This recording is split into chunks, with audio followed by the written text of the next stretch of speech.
All right, guys. Welcome to weekly market recap and analysis. You heard me. Recap. We're going to start doing recaps on the trades that I took for the week. My first week of trading wasn't too bad. I had 2 wins, 1 loss. That's all right. That's what trading is about. You're supposed to take losses because you learn off them.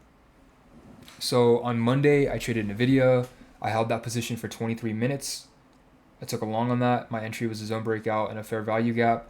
My stop loss was 863. Outcome win. My risk to reward ratio was 1.28. Tuesday, I traded AMD. I held that position for 2 minutes. Quick scalp off the 1 minute time frame. Long zone breakout was my entry. Stop loss was 160.39. Outcome win. Risk to reward ratio was 2.31. And then Thursday, I traded QQQ. I held that position for 18 minutes. It was a long. My entry was a break of structure and zone breakout. Stop loss was 422.91. Outcome loss. It hit my take profit, but I entered at the wrong time. So I got stopped out and I did not make any money off that trade, which sucks. But I'll show you the mistake that I made and how I can enter at a better time. My risk to reward was 1.63, and my win percentage so far is 66.67, which is not bad for my first week of trading. It's not bad at all. I'll take that. So the QQQ one, if I show you real quick, where's it at? Right here. So I entered off the zone breaker right here. I entered off this candle, but at the same time, we did have a fair value gap right here, which I should have waited for this fair value gap to get filled because look, it went all the way down here. I knew it was going to go up here, and look, it hit my take profit, but I did not win this trade because I got stopped out.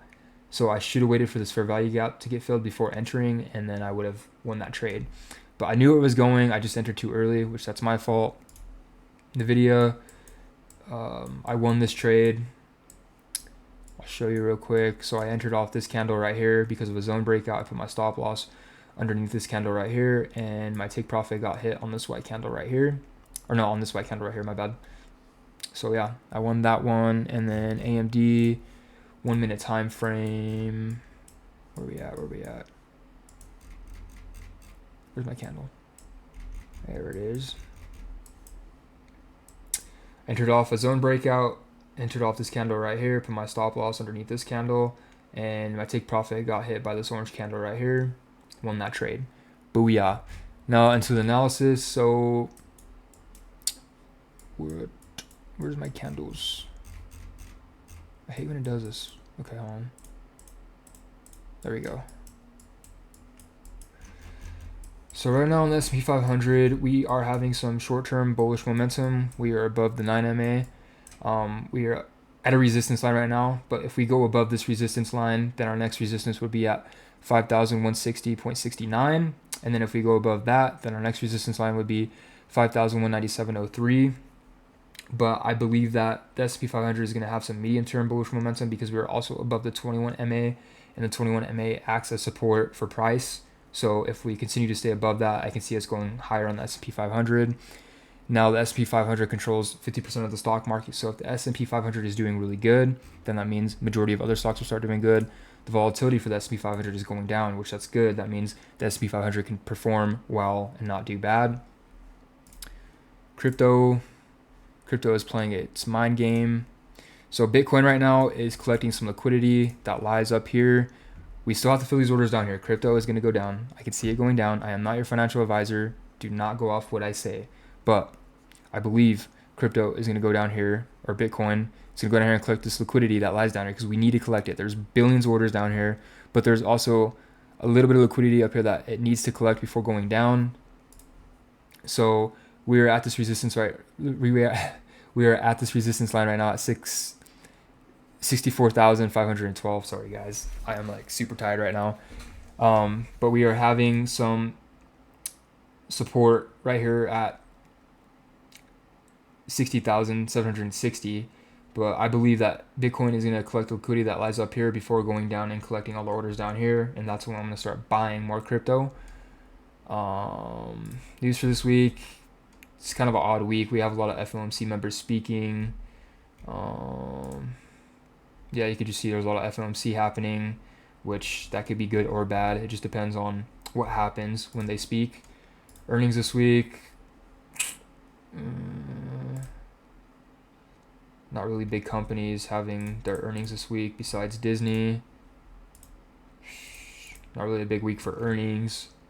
Now, I found this very interesting. People think that interest rates are going to go down over time.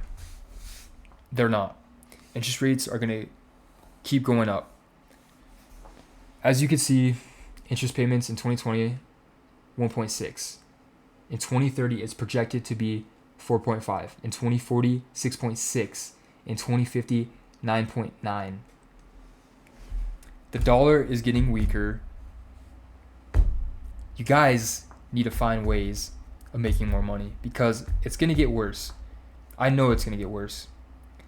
It's not going to get fixed. This economy is going to keep getting worse.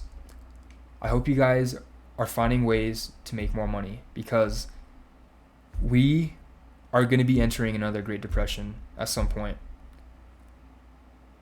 This dude, he knows what he's talking about. Trust me, guys, it is not going to get any better. And this is why crypto is doing so well. Because when the global liquidity starts rising, that's when crypto starts rising. It's a currency that can outperform the US dollar, the yen, the Chinese dollar. I don't know what they call it over there, but it's a currency that can outperform every other currency in the world. And that's why everyone is investing in it, because that's what's saving people from living in poverty. So, trust me, this dude knows what he's talking about. It's not going to get any better, guys.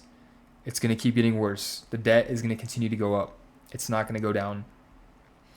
Anyways, that's all I got for today. I will see you guys later.